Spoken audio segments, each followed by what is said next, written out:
Hey there, hey there. This is Dr. Pam Perry. So every maybe other podcast of the Get Out There, Get Known podcast, I'll do a show called Therapy for PR Girls.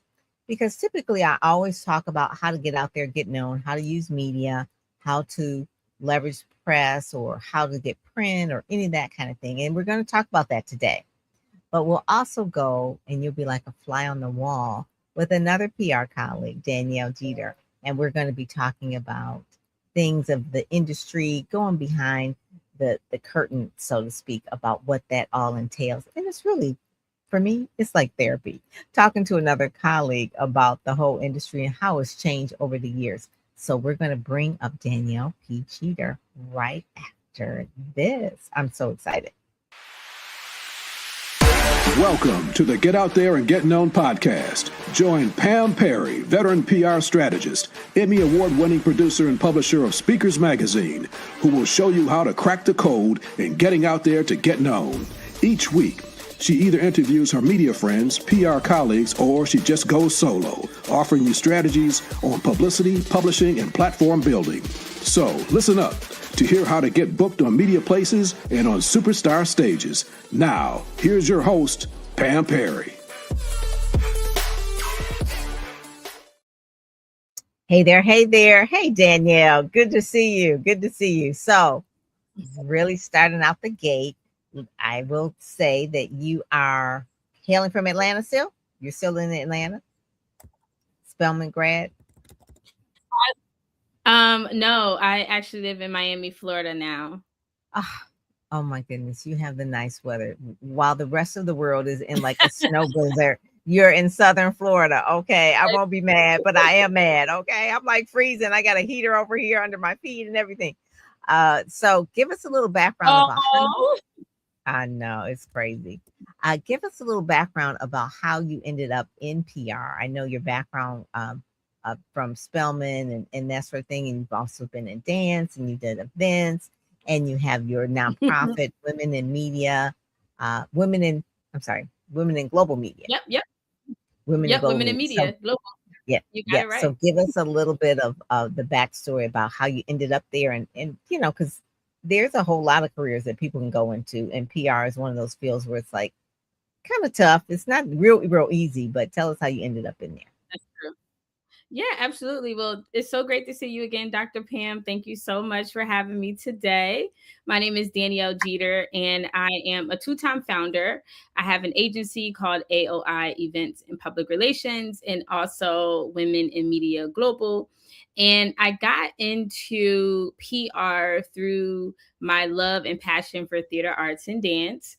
So if you met me prior to post-grad, as a college alum, you know me as a dancer. I danced my whole life. So since elementary school through college, I danced, and I also majored in theater arts and dance at Spelman College. So I was literally dancing all over the place. And so it was through my kind of like a little mini Misty Copeland kind of thing. Yes, it was really my first love, and it was through that really allowed me to find a different career path and something else that I could do. And so, as an artist, we not only create art and we not only choreograph to put amazing pieces on stage, but we also have to create our productions. And with the production comes marketing, it comes selling tickets, and you have to brand the experience. And that's where it really got started for me. So at a young age, when I was in high school, when I was a student at Spelman College, I wasn't just dancing on stage, and I wasn't just choreographing stage. I was also a part of the team that was marketing the productions, getting the word out, and selling tickets to our shows. Because another thing that artists hate is performing to an audience of nobody. Okay, so we want to make sure that we have people in the audience, and I just took a liking to doing that. And that then introduced me into party promotion and being a promoter in college, on campus, and in Atlanta. I got tapped to join a promotion squad with some other students from Morehouse College and Spelman College. And they were like, hey, Jeter, you should join and be a promoter. And I was like, okay. So they broke it down to me, and they were like, I didn't have to pay to come to the event or pay to party, and I could, you know, also bring my friends with me. I was like, okay, so you're telling me I could just promote this party, tell people to come, and then I can get in for free? Okay, I'm down. Like, and so that's a no-brainer. Right. yeah. And so really that's how I got into it. It was just following my love and my passion for theater. And it really just opened up other opportunities for me. So I often talk about like following your joy. Following your joy reveals the best path for your life. And I still live by that path.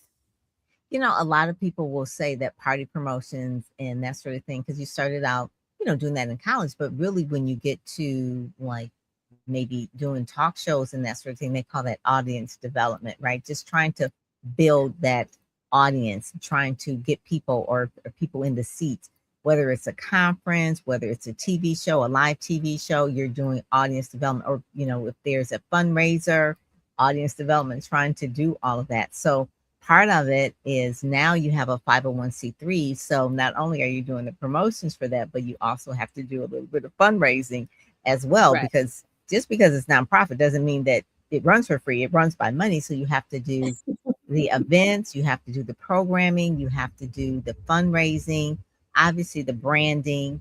And then when you're doing the dancing on the stages, you're choreographing it, but really you're choreographing it as a story. You're choreographing a story in short little, you know, 2-minute movements.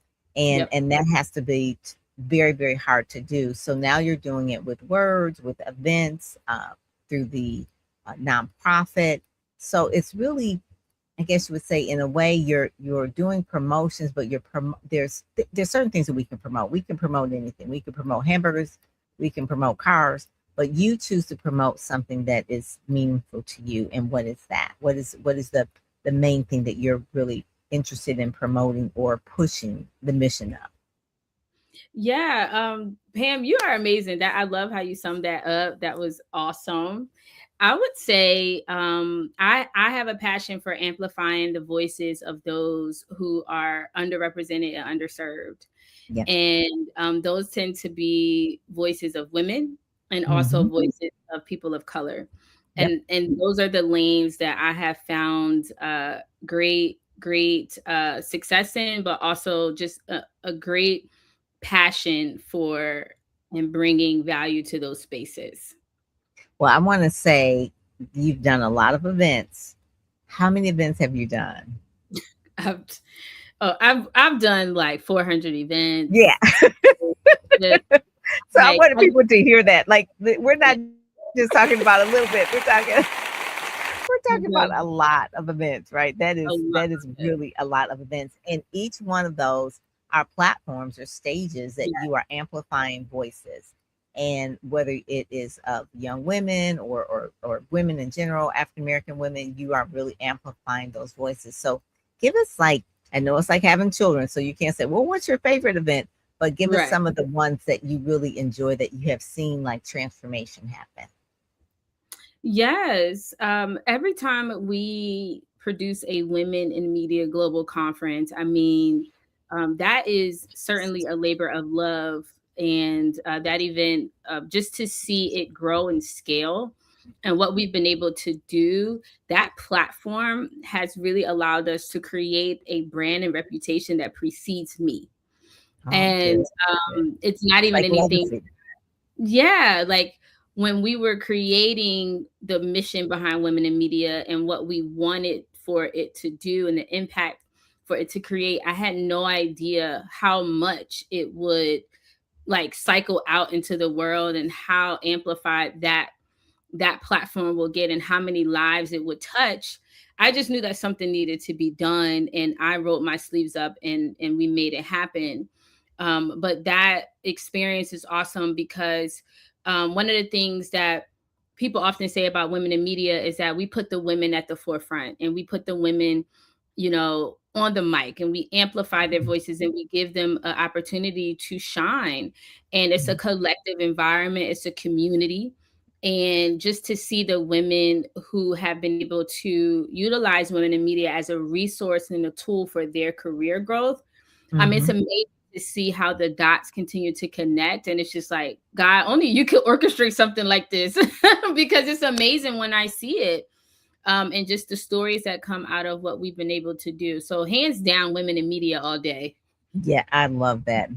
It's one of the things that it comes out of a genuine uh, need that you saw, and just a love for the women in the media business. And that's just really, really, it reminds me of NABJ, I believe is going to be in Atlanta this year, their national conference. Yes. So that started 50 years ago. And one of the things is that it started as a need. The National Association of Black Journalists, they saw that all of the Black journalists, they were just a very, very small amount of them, and they were always getting the worst assignments. And they decided to band together and say, hey, we need to have more of us, first of all, in the industry, and we need to have us in management. And then it has grown, and it is like the go-to place for anyone who is in journalism to find a management job, or to be recruited into the career, or to be mentored, by the other people who are seniors. And so it did grow. I mean, I think it started with maybe 12 or so. Maybe I'm thinking the Bible, but anyway, I think it started with a small group of people, and it grew, and it's thousands and thousands. It's the same thing with women in media, what you're doing. And it is no easy feat to really pull together something. Like you said, it's a labor of love. Now, if you didn't love it, it would be like, you know what, I'm doing this once, I'm not doing it again. Right. But it's a leadership development tool for people who are in the group. It's a leadership development tool for those who are doing that. So now you have the Women in Media, that's the nonprofit, and then you have your PR firm, and you do the events. Yep. And you have different clients that you work with. One of the things about being an entrepreneur, you can pick the type of clients that you want to work with.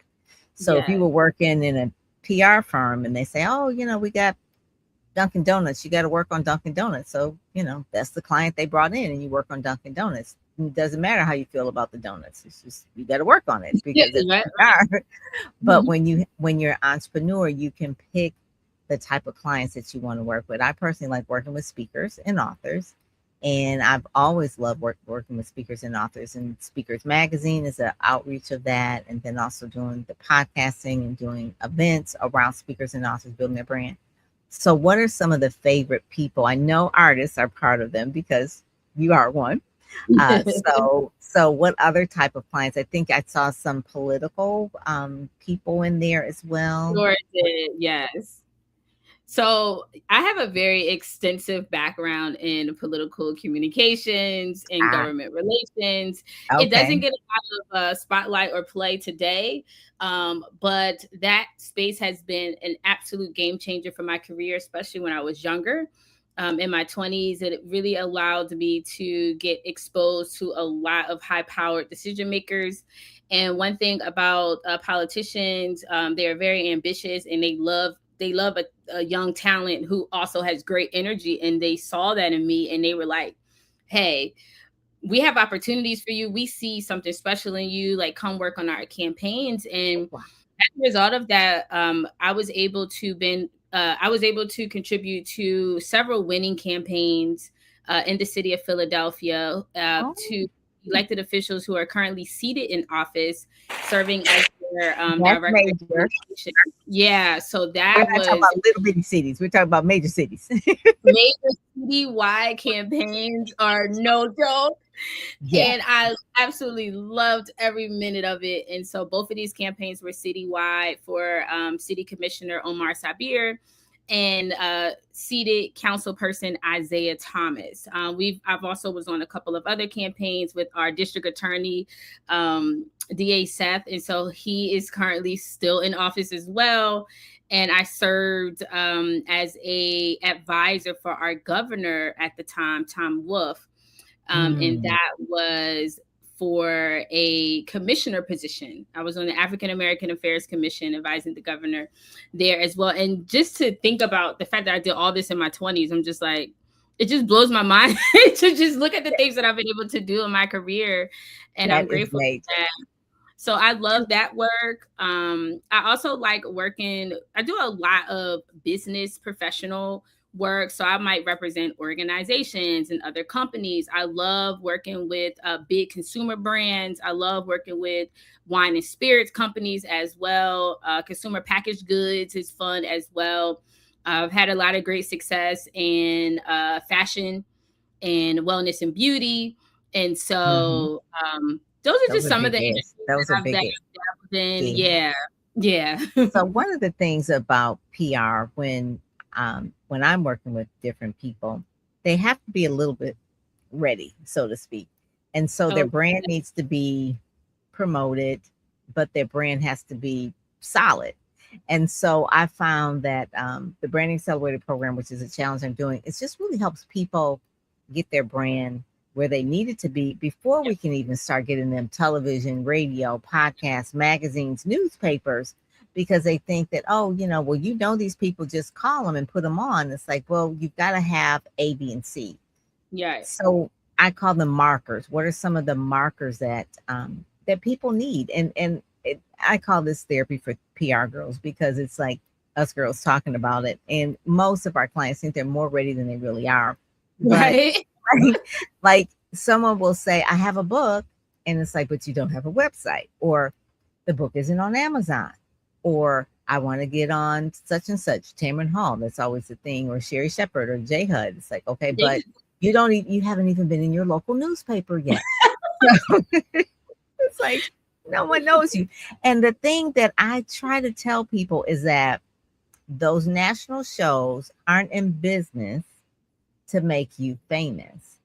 They want you to have a little bit more star power or fame or brand equity before you even get there. And so I try to explain that, what does brand equity mean, or what does your platform mean? I said, we could start with the basics.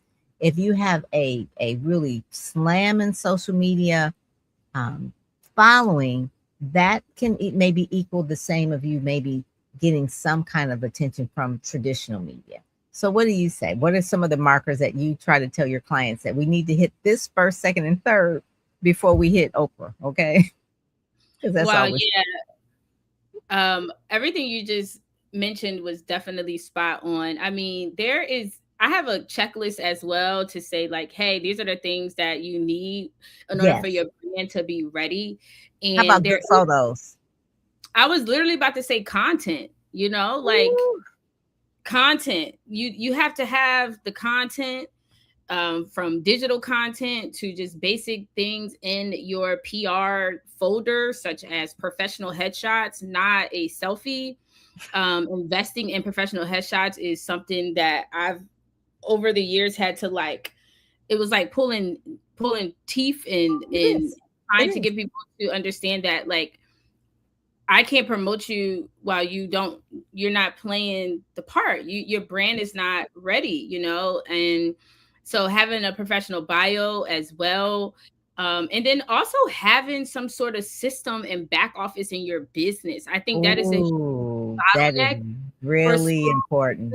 It's like, if we bring you attention and your infrastructure is not set up in a way to garner that attention, capture the impressions, capture the people who are now tuned into the products and services you have, it is a missed opportunity. And I've seen it time and time again, where people's back offices are not set up.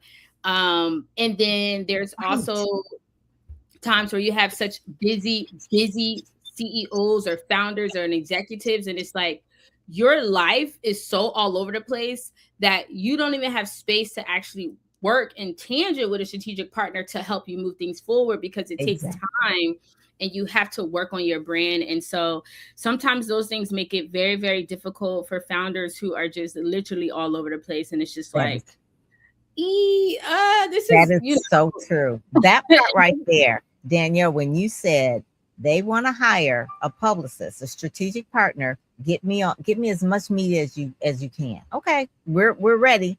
And then we send them email, and we've got things for them to be booked and to show up, and they don't show up. They can't. They're missing appointments with a particular outlet, or they're late. I mean, so at this point, it's on our reputation, because it's like, well, you brought these people here. They weren't even ready, or they weren't on time, or they missed it, or and we can't have that, because it's not just their reputation. Now it's our reputation, because now if we have other clients that we like to book on an NBC, ABC, or CBS affiliate, and it's like, you know what, we try to book one of your clients and they didn't show up. So it's like, no. So that part, when you say you have to carve out space for the interview, for the print interview, for the TV interview, for the podcast. And listen, this is the other thing that I just ran about. They cannot put their nose up to any media outlet. So it's like, well, how big is a podcast? Where is it? One. That's like, because listen, you never know where that podcast person may end up. They may start out with the podcast, but next thing you know, look at Issa Rae. Issa Rae started out on YouTube, right? But the thing is, like, the thing that's also big. Exactly. And the thing is, if there is anybody who is willing to invest their time and resources in telling your story, especially if you are not paying this individual, why not take the opportunity? You know, and I also really advise for people to understand that when they are in the market to hire a publicist and a PR person, we are a strategic partner. We are not your assistant. We are not your virtual assistant. We are not your travel agent. We are talking executive to executive, CEO to CEO, and you have to come ready with that energy, because we work extremely fast. We are deadline driven. We are result oriented. We are impact focused. And so when it's time to pull, you know, the green light, and it's time to roll out if it's time to launch, you have to be ready to go to launch. And if you're not ready to go to launch, then you're not ready for a publicist. You actually need to work with somebody to build your brand and your marketing. And that is separate and different a lot of times. And so there's certain things and misconceptions in the industry that really makes it a little challenging to work with certain individuals or certain size companies and things of that sort. And it's, you know, we live in a day and age where there's no excuses out here for any of us, because research is still, it's so much easier now to research with all of the technology and ChatGPT tools and Google. And so let's do our due diligence. Let's act like business professionals and get things done and get things handled. It's so many markers that I tell people that they need, you know, besides the photos and things like that. But what I find that people who they have a book, okay, fine, and then they want to speak. And then they want to speak at all these different, like, great platforms and things like that. And they want to get paid thousands and thousands of dollars. But I promise you, and I say, well, let me send them a sample of you speaking. They don't have one. They don't have a speaker reel. They don't have a speaker reel. So, or a speaker sheet. How about that? Or YouTube channel on. And I'm like, how are you thinking we're going to pull this rabbit out of the hat? And then you don't have any tools that we can go and have ammunition for? Because basically when we're pitching against not just, you know, just pitching you, the journalists and the producers, they have editors, they have hundreds and hundreds of people they can choose from. And they're going to choose the best of the best. And so it's not about whether we know them and they're our friend, but they want to put the best on their air or put them in their magazine or whatever. And if you don't have the tools, you're going to get no. And not only will you get a no, but you probably get like, no, never again. Like they weren't even ready. Let's put them in file 13. If I ever see the email from them again, they're going to get blocked. And so I always tell people, I said, it's not like we're trying to hold you back. It's not like we're trying to crush your dreams. But we do know that certain things that media look for, if you don't have it, they will then put you in another category and you will never get on there again. So that's why I would say start small, start with your local media, start with maybe your affinity media. If you went to, let's just say you had a book. So Danielle, maybe you had a book. And I said, okay, well, Danielle, we're going to get you, you went to Spelman. So we're going to make sure you get in the Spelman alumni magazine. It's like, well, but that's like influential. It's a lot of people that read that magazine. They'll do a good story. You read the magazine? I was in the magazine. Yeah, that's what I'm saying. Like 10 years ago. I was like, I was It like doesn't matter. 26. I was in that You got the magazine. Yes. ink. You got the ink. And that is, Yep. and then it's online too as well. So when people Google you, they'll see you. And that's what they call a high domain authority site. It's not just like any old kind of blog. It's like the alumni of a very established university. So those are the kind of things that strategically we're just saying to people, this is where you start. These are your affinity groups. These are the low-hanging fruits of things. And I really several people say, well, who do you know? I said, well, I went to school with Roland Martin's sister. I said, okay, well, let's call her sister and see if we can get on Roland Martin. Whatever it is, it's like we got to help you understand the media ecosystem so that you can realize that these are the ones that you're going to work with first. Once you're ready, you're going to work with this first, and then it snowballs. Well, you probably don't know about snowball. You're in Miami. Yeah. Then it goes to bigger things, and that's and I'm telling you, it doesn't happen. It's almost like, because you were in the entertainment world and theater and arts and things like that. It's almost like it doesn't matter if it's a singer or whatever, if they're a good thing. They have to start somewhere. They're not going to just start in American ballet like as soon as they get out of school. You can work up to different places. And it's the same thing with media. You got to work on different things and move up and move up. And yeah, you're right. It takes time to build a brand. It's not 0 to 100. And it's the consistency and the dedication and being able to also round out your voice, round out your influence, and continue to consistently put yourself out there. And if you do decide to work with a strategic partner, such as a publicist, trust the process and trust and know that, like, we strategize, we plan, all of that is definitely a part of the role that we have.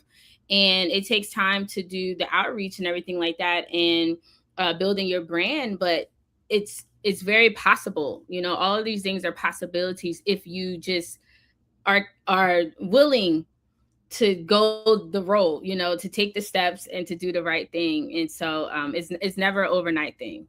Definitely not 0 to 100. But there are some shortcuts, so to speak, that the pay to play is still a thing now. There were advertorials and things like that back in the day where you buy a full page ad in a newspaper and they have to put advertorial on it. But now things are so blurred now. So everything is blurred. You could pay for anything.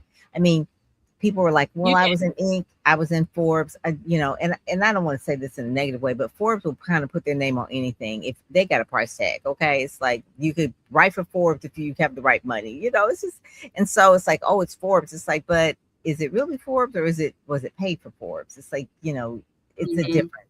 And it's got like this recently because of social media that a lot of things are pay to play. Competing. Yeah. Yeah.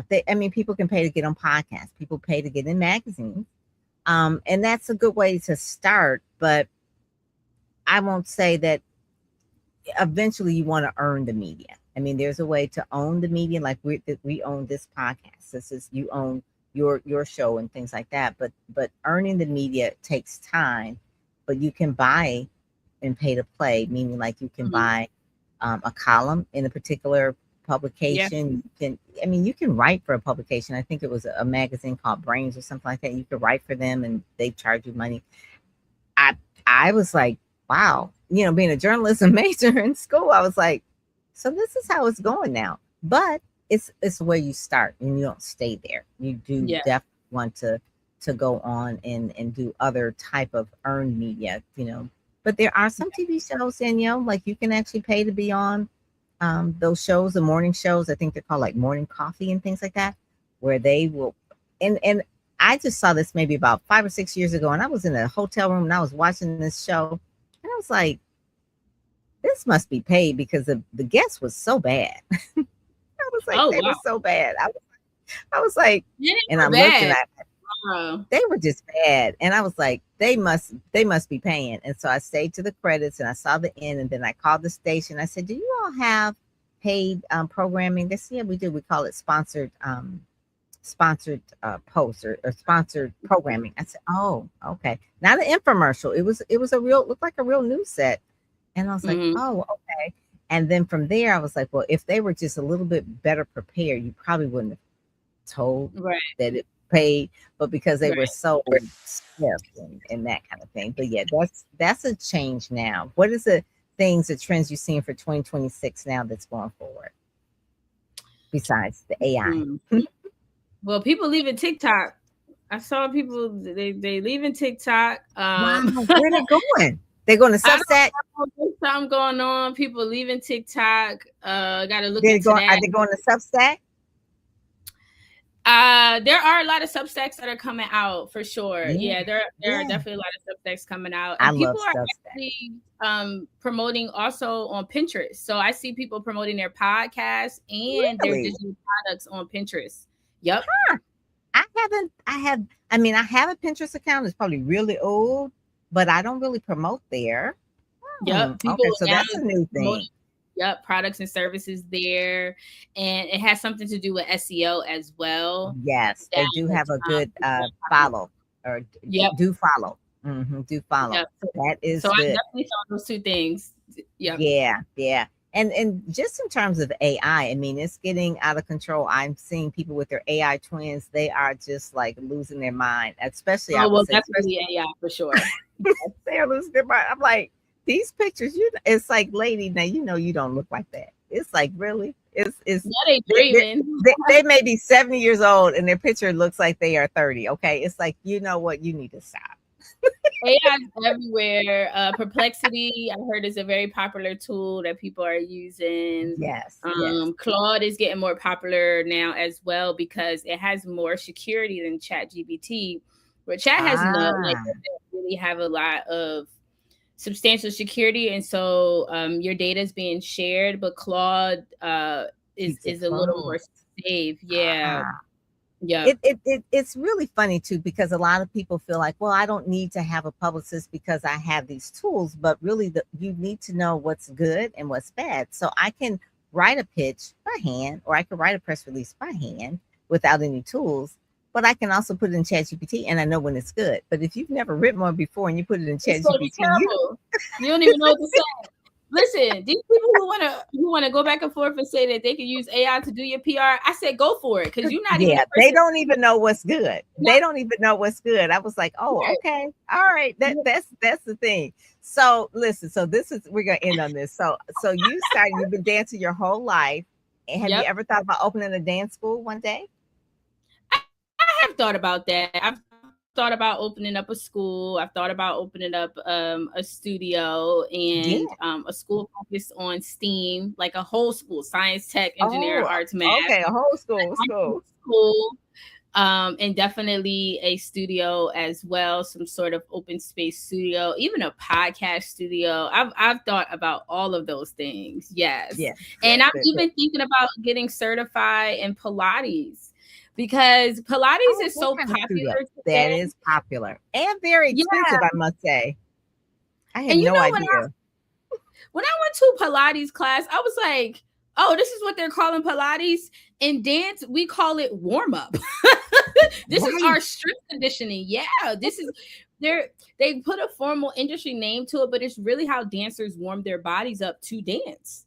And we've been doing I can see you doing that one day, combining that into, because at a certain point you have to promote it, and you have to put out content and have things that, who does a really good job with the promotion. I know she probably doesn't do it herself, but Debbie Allen's School of Dance, when their content is really, really good. I even watch it, and I really love it. And I think it's a visual medium, so you can watch it. It is entertaining. So video is definitely a thing, but they're just very clever with it. So your marketing background and all the things that you've done, you could do a studio and then put all those things together. Yeah. So that would be good. And then, like you said, people are leaving TikTok, but I'm telling you, I was involved in TikTok in 2020, and I was doing all the challenges, the Savage Challenge, and all whatever kind of challenge they were doing. I was doing the dancing. But the people who blew up on TikTok were the dancers. They were the real dancers. Yeah, I think it's Miss Kizo, I believe it is. I think it's something like that. But her and her husband, they are dancers, and they have millions of followers. And then there's one lady that ended up on Steve Harvey's, Marie Bustamove. I don't know if she's a professional dancer, but she just likes to dance, and she got millions of views, and she ended up on television. And I think Ellen started that. Ellen DeGeneres. She would take a lot of people off the line and then put them on and they would dance and that kind of thing. But yeah, so like you I said, will always say, like, if you follow me on Instagram, like the content of me dancing, that content performs the best. Now, I'm not always dancing on Instagram because that's not the way that I necessarily want to promote my business all the time. Right. But when I do have an announcement or some sort of promotion going on, I dance in those promos, and there you go. Sells. You do not waste any talent. Okay. If I had that talent, I would be doing it. Now I dance and I'm not a dancer, like a trained dancer, but I do like to dance. And those do make the most things. It's like that's just because I like music. Yeah. Mm-hmm. I love it. But yeah, all of our skills and talents are not wasted. No matter what we were doing, they're a part of as we grow as an entrepreneur. And that's the beauty of entrepreneurship, the beauty of women in media. It forms different things as we mature and go further, and as technology advances, we're going to have different things. So I'm talking to you now, it's a little bit longer, but that's okay. When is the next Women in Media conference, and then where can they find out more information about it?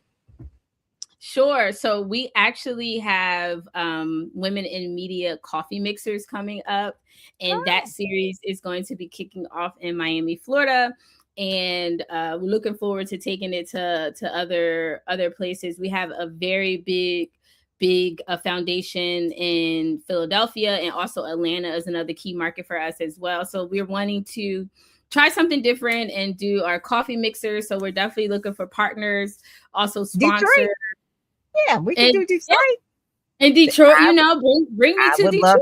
I would love to have you and do that for you in Detroit, in Motown. That is for sure. Yeah. So that's what and then we could even probably tour maybe the new Motown museum as well. Now look at that. That's a really great idea. Mm-hmm. So we're certainly looking forward to that. We're also going to be having our event again during the American Black Film Festival here in Miami, which is always in July. So we do a Women in Media mixer and a live podcast recording for that. And that was absolutely fabulous last summer. So we're looking forward to that event too. And we often do live podcast sets where we allow people, like an in-studio audience, to come in and watch us record the seasons of our show. So that will be coming up too very soon as well. So right now, a lot of our activity is happening in Miami, Florida, but we are open to collaborative partners to be able to do things in various markets as well. So our website is womeninmediaglobal.org. And our Instagram is WIM, WIM Global. And my personal Instagram is DP Jeter, just like my initials right here on the screen. So if you put any of those things in on Google or on social, you should be able to find me. Okay, so that's DP Jeter. Yep. And .com or Instagram. Okay, that's on Instagram. That's IG. Okay, because we want to see you, go over there and see you dancing. So yeah, so that will be where we will see you there. Did I put that here? Yep, put that across the bottom. IG at DP Jeter there. All right, that's cool. Yeah. All right, so that way we can find all the things there. Well, thank you so much. This has been really good. I love talking to you. This has been, like, for me, like therapy, like just talking to another PR colleague about all the things that we do. And it's so creative and it's always changing and it's always fun. So I've been in it for 30 plus years and it's changed, but I'll still be in it for a while. I love it because it's always different. So keep at it.